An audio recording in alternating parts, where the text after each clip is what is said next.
안녕하세요. 그라인딩 라이프의 라이언 한입니다. 제가 지금 미국 출장을 나와 있는 관계로 영상 업로드가 조금 지연되고 있는 점 양해 부탁드립니다. 자, 저희가 최근에 횡보에 대해서 굉장히 많이 언급을 드렸잖아요. 이 4월 5일부터 시작된 횡보가 아직까지도 이어지고 있습니다. 횡보를 생각하실 때 가장 먼저 생각해 봐야 되는 개념이 바로 이 VA 영역이 되겠죠. VA라는 것은 간단히 설명드리면 트레이더들 사이에서 승인된 가격의 범주입니다. 민감도가 낮은 차트로 보시면 중심부를 기점으로 굉장히 매물대가 많이 쌓여 있다는 것을 볼 수가 있고요. 저희가 이걸 볼륨 프로파일을 통해서 함께 보도록 하겠습니다. 빨간색의 영역이 결국 매물대가 가장 많이 쌓여 있는 즉 70%의 영역이라고 보시면 되겠습니다. 매물대가 많이 안 쌓여 있는 이런 파란색과 보라색의 공간 같은 경우에는 여기서 좀 빨리 움직일 수가 있어요. 만약에 밑으로 빠진다라고 한다면 그 아래에 있는 끌어당기는 공간은 바로 이 공간이 되겠죠. 왜냐하면 이 공간이 결국 가장 많이 거래가 됐던 공간이기 때문에 시장이 현재의 횡보를 이탈한다고 한다면 이제 그 다음 가장 많이 거래가 됐던 공간을 찾아 나선다라고 생각을 하시면 되겠습니다. 자, 하지만 지금 장세 같은 경우에는 여튼 베어 장세는 아니기 때문에 횡보가 이탈하는 공간을 잘 봐야 되겠지만요. 여전히 상방으로 안착하고 난 이후에 올라갈 수 있는 여지는 있습니다. 다만 떨어지는데 매수를 할 수는 없겠죠. 일봉으로 넘어가서 마켓 프로필 시스템을 보시면요.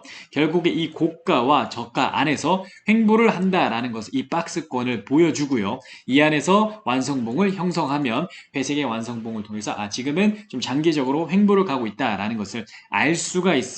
예, 결국 박스를 이탈하는 공간에 머무는 시간이 길어지면 길어질수록 추세가 터질 확률이 높다라고 생각하시면 되는 거고요. 추세 영역에서 다시 한번 박스 안으로 들어올 때는 주황봉의 영역, 즉 횡보 안으로 들어가고 있다라는 것을 알 수가 있고 그 이후로 가격이 안에 머무는 순간부터 횡보다라는 것을 보여줍니다. 자, 저희가 추가적으로 이 어닝의 캘린더를 보셔야 되는 거고요. 이번 주 같은 경우에는 월, 화, 수, 목, 금 굉장히 시총이 큰 종목들이 있습니다. 그래서 아무리 트레이더라고 해도 여러분들이 항상 고용과 그 다음에 물가, 기본적으로 CPI가 되겠죠.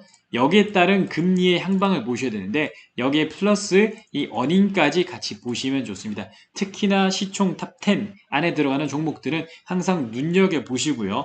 월요일날 코카콜라를 필두로 화요일날 굉장히 중요한 날이 되겠죠. 마이크로소프트, 구글, 비자도 시총이 굉장히 큽니다. 수요일 같은 경우에는 메타, 작년 한 해 정말 퍼포먼스가 좋지 않았는데 대규모 감원을 하면서 그리고 원래 이제 구 페이스북 같은 경우에는 마진이 많이 남는 회사예요. 지금 이번 해에 70% 이상 치고 올라가고 있다라고 생각하시면 되고 시총이 다시 굉장히 커졌겠죠.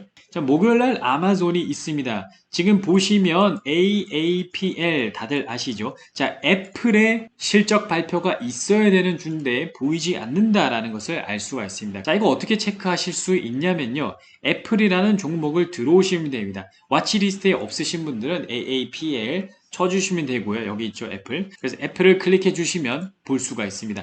데일리로 오시면 여기 우측 하단에 2라고 나와 있어요. 그렇죠? 클릭을 해보시면 이전 분기의 퍼포먼스 볼 수가 있고요. 이전 분기에는 둘 다 쇼크가 나왔네요. 자, 이번 분기 같은 경우에는 원래 다음 주에 발표가 나야 되는데 지금 5월 4일로 미뤄졌다라고 생각하시면 되겠습니다. 자, 여튼 중요한 것은 이렇게 시총이 큰 종목들이 실적 발표를 하면서 시장 또한 같이 움직일 수 있다라는 것을 생각하면 좋을 것 같고요.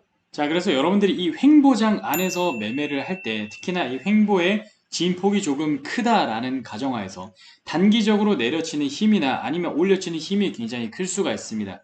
평소에 추세 매매하시는 분들이 굉장히 조심해야 될 것 중에 하나가 추세 매매를 할 때는 추세가 한창 강할 때 여기에서 매도를 치게 되는 거잖아요. 그리고 여기에서 매수를 치게 되는 건데 끝에서 매도를 치는 것 그리고 끝에서 매수를 하는 것은 상당히 조심하셔야 되겠습니다. 자, 그리고 이것과 또 연계해서 생각해야 되는 것이 뭐냐면 단기적으로 추세 반대 방향으로 힘이 들어오는 공간이 있습니다. 추세 반대 방향으로 힘이 굉장히 크게 들어오는 공간이 있죠. 자, 이럴 때는 조정이 조금 사이즈 있게 나온다라고 생각하시면 되고요. 제가 방금 설명드렸던 것처럼 이 횡보 안에서 움직이는데 횡보의 진폭이 클 때 움직이다가 여기에서 돌리는 움직임이 나오기 때문에 돌리는 움직임이 나올 때 추세의 반대 방향으로의 힘이 세질 수가 있습니다. 뭘 볼 수 있냐면요. 다이버전스를 보셔야 되고요. 그러니까 추세의 반대 방향으로 지금 다이버전스가 나오겠죠. 밑으로 내려간다라는 가정하에서 다이버전스는 상방으로 나온다라고 생각하시면 되겠습니다. 자, 그 다음에 엘리엇 파동 3파 이후 5파나 아니면 5파 연장을 잘 보셔야 돼요. 그러니까 이때 끝물에서 추세를 들어간다라고 했을 때 좀 위험한 순간이 나올 수도 있습니다. 이 횡보 안에서 끝에서 매수를 하려고 하는데 이미 이 안에서 엘리어 3파를 쳐버린 상황이 되겠죠. 이제 그러면 5파 끝에서 나오는 파동을 먹으려고 하다가 돌리는 움직임에 손절을 칠 수도 있습니다. 자, 이제 이런 식으로 진행이 되다 보면요. 조정의 파동 A, B, C가 나오게 되는데 타임프레임을 잘 보시는 게 중요합니다. 예를 들어서 이런 다이버전스랑 엘리어 파동이 3파, 5파까지 다 나오고 난 이후에 조정이 커진다라고 했을 때는요. 평소에 여러분들이 보는 타임프레임보다 민감도를 낮춰서 보셔야 됩니다. 예를 들어서 1분의 조정 파동을 봤다라고 한다면 이때는 뭐 3분의 조정 파동을 봐야 되겠죠. 즉, 이 횡보 안에서는 어떤 움직임을 조심하셔야 되냐면 얘가 이렇게 쭉 내려왔다가 다 돌릴 수도 있고요.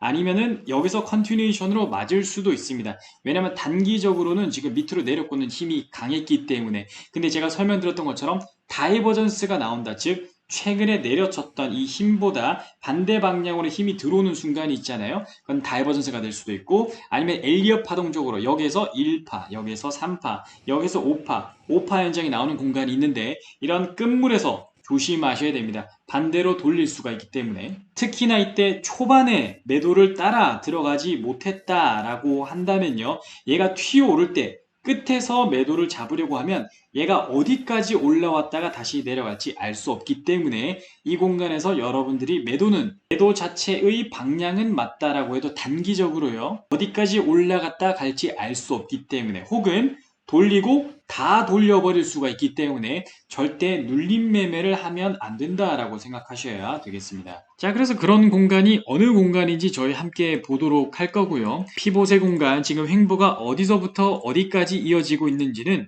잘 보셔야 됩니다. 즉, 제가 방금 설명드렸던 것처럼 지금 이렇게 강력한 횡보가 깔려 있을 때 끝에서 매수를 한다거나 아니면 끝에서 매도를 한다라는 것은 굉장히 위험한 케이스가 되는 거고요.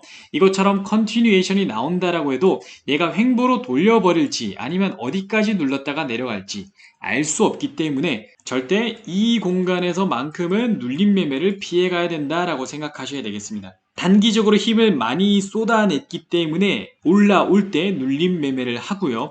물타기를 한 다음에 이 끝에 손절을 걸어놨다라고 한다면 이 매매는 손절을 당했을 때 정말 아플 수가 있어요. 자, 그러면 금요일 장세 저희 이제 233틱으로 함께 볼 텐데요. 233틱만 쓰는 것은 굉장히 조심하셔야 된다라고 생각하시면 되겠습니다. 저희가 여기서 몇 가지를 볼 텐데 내려오는 순간 올라올 때 눌림 매매를 하는 건 일단 피해 가시고요.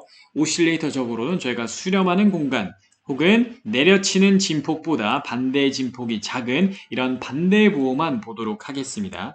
자, 그렇다라고 했을 때 내려치는 힘이 확실하게 들어왔을 때요. 횡보의 공간을 이탈하고 난 이후에 맨 처음 수렴하는 이런 공간에서 매도를 들어갈 수가 있겠죠. 바로 그 공간을 봤더니 매도의 완성봉이 나오는 즉 매도 방향으로 다시 내려갈 확률이 높다라는 것을 알려주는 매도 완성봉만 노려보시면 되겠습니다. 자, 여기를 복기를 해보셔야 되는데 여기서 이제 일방향으로 올려치잖아요. 내려올 때 힘이 굉장히 셌기 때문에 올라가는 매수를 섣불리 잡을 수는 없습니다. 제가 봤을 때 이탈하는 공간 여기서 한 번쯤 노려보실 수 있지만 그 외에는 매수를 잡을 수 있는 공간이 딱히 보이진 않고요. 굉장히 조심해야 될 것은 세게 내려쳤기 때문에 이렇게 반등을 하기 시작할 때 선을 그어서 매도를 때린다라고 한다면 여러분들이 여기 끝까지 물려버릴 수 있기 때문에 상당히 조심하셔야 됩니다. 그럼 제가 방금 알려드렸던 팁을 바탕으로 수렴하는 공간만 찾아보도록 하겠습니다. 자, 이게 무슨 말이냐면요. 결국 이 안에서 이렇게 수렴하는 이런 공간이 다시 나올 때까지 매매를 하지 않겠다라고 생각을 하고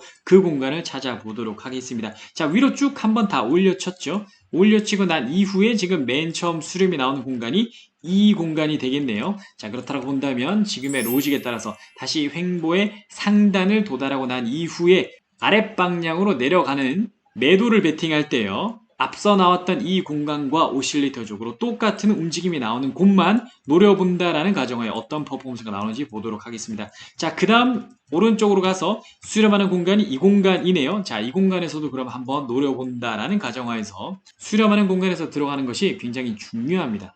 밑으로 떨어지게 되는 거죠. 반대로 올라갈 때는 매수로 수렴하는 공간도 잘 한번 보시고요.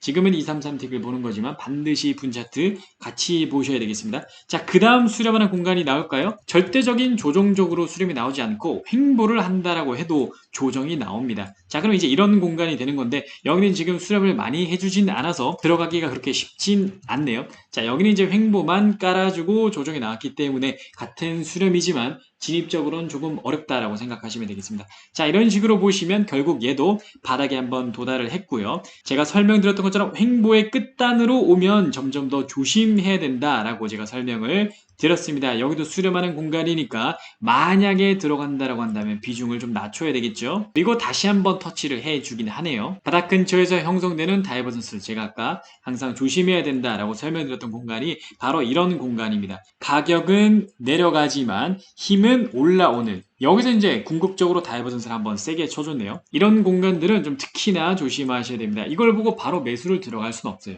횡보의 근데 끝단에서 강력한 다이버전스가 형성되기 시작하면 좀 크게 돌려버릴 수 있기 때문에 앞선 먹을 수 있는 이런 공간에서 충분히 매도를 하고 끝에를 도달했으면 매매를 하지 않는 것을 추천드립니다. 자, 여기도 똑같죠? 제가 봤을 때 원래 가장 좋은 셋업은 이제 이런 공간, 아니면 얘가 조정이 나왔다라고 한다면 이런 공간에서 가장 좋은 셋업이 나왔겠지만 중간에 들어가는 게 좋아요. 끝과 횡보의 끝과 끝을 버리시고 중간에서 빨리 움직일 수 있는 공간, 이 공간, 바로 이 진공 상태의 공간을 노리는 걸 저는 가장 추천을 드립니다. 그리고 다시 바닥으로 도달했다라고 한다면 매매를 조심해야 되겠죠. 자, 그래서 이번 영상 다시 한번 복습을 해 본다라고 한다면 횡보로 깔려 있을 때 이 횡보의 끝단에서의 매수를 조심하셔야 되는 거고요. 그리고 반대로 이 횡보의 아랫단에서는 매도를 조심하셔야 됩니다. 여러분들이 오실레이터를 보실 때 기본적으로 수렴을 하는 공간, 혹은 제가 아까 반대보호라고 설명을 드렸는데 추세 방향의 진폭이 압도적으로 큰 공간에서 들어가시는 걸 추천드리고요. 횡보 안에서도 복귀할 내용이 굉장히 많긴 합니다. 항상 그 안에서 내가 반복 시행 가능한 전략을 찾아서 리스크 관리를 하는 트레이더가 되시길 바랍니다. 감사합니다.